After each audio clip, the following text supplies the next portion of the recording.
Shane here at Kimbachu. So the last couple of days we've had a pretty awesome couple of frosts, and we've got a wind blowing out of the southwest.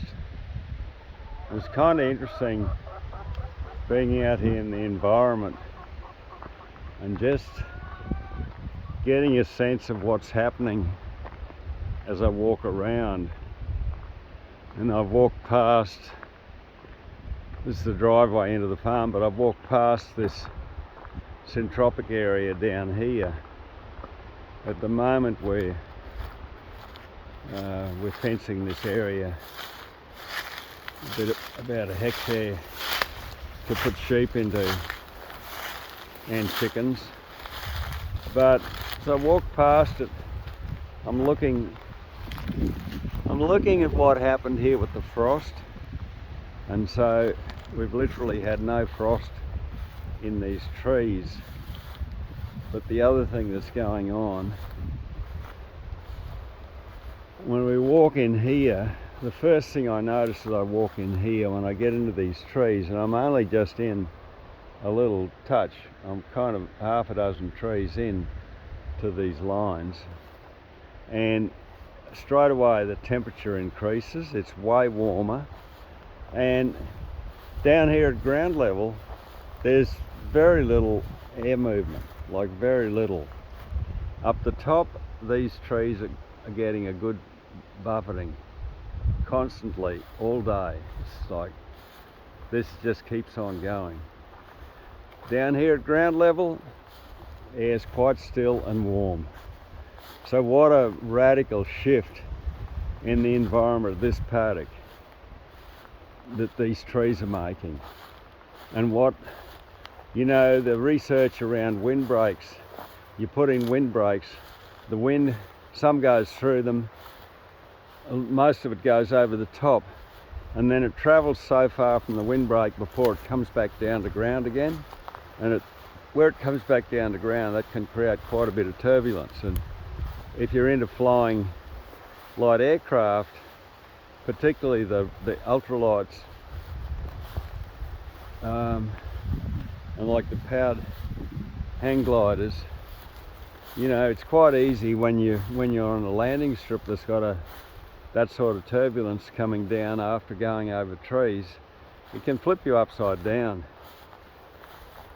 So I guess, you know, the same thing in these agricultural landscapes. If we've just got windbreaks and then quite a distance between them, this wind can come back down to ground again.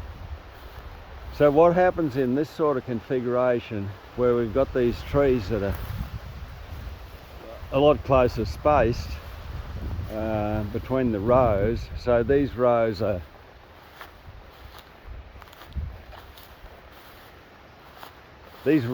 kind of 10 meters apart, and what effectively happens is we lift the wind off the whole landscape. Another interesting thing about windbreaks and effective windbreaks, you can potentially reduce surface evaporation by 70%. Yep, you heard me, 70%.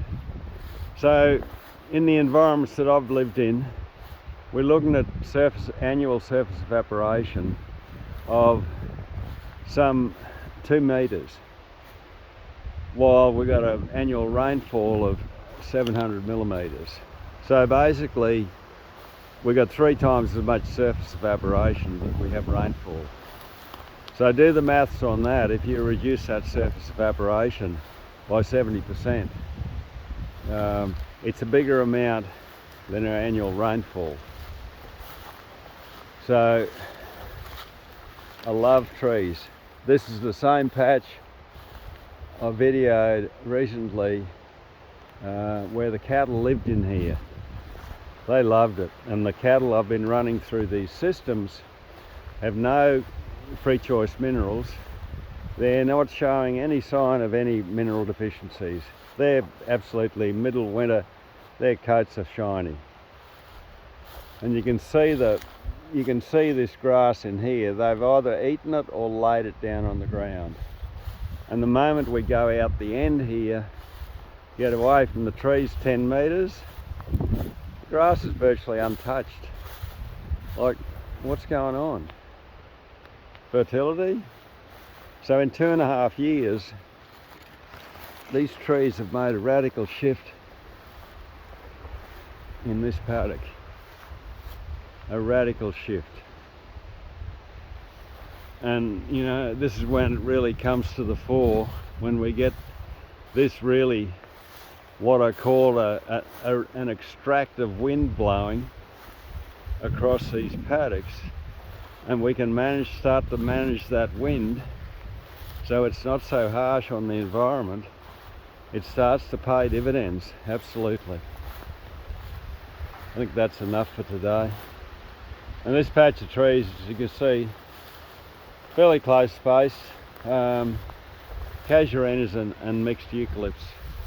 And the casuarinas in this environment are the ones that are really doing it. Like, they're the trees that I plant that I get the best survival rates and I get the best growth rates out of them. And I suspect that's the land telling me that it needs casuarinas more than anything else. The eucs have done well in here, I think, because we've got the casuarinas with them. Where I'm planting eucalypts on their own, they're not doing near as well. There we go. I'm anticipating the next thing that'll start to happen in this paddock is we'll start to get a shift in this, what's almost a grass monoculture of creeping bluegrass.